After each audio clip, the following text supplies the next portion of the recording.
అసలు అంత అద్భుతమైన విషయాన్ని ఒక్క దత్తాత్రేయుల వారి చరిత్రలో తప్ప వేరొక చోట ఆవిష్కరించబడలేదు అని నాకు అనిపిస్తుంది.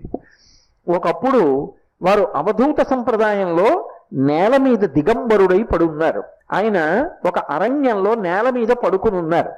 అంటే దత్తాత్రేయుల వారిగా ఏదో 3 ముఖాలతోటి 6 చేతులతోటి అలాగని కాదు. ఎందుకంటే అది తత్తత రూపం ఉన్నప్పుడు మాలాం, కుండీం, అలాగే ఆ ఢమరుంచ, శూలం, శంఖం, సుదర్శనం, దధానం భక్తవరదం దత్తాత్రేయం నమామ్యహం అంటారు. ఈ శ్లోకాన్ని ఎక్కువ మల్లాది చంద్రశేఖర శాస్త్రి గారు ప్రవచన ప్రారంభంలో చదువుతూ ఉంటారు.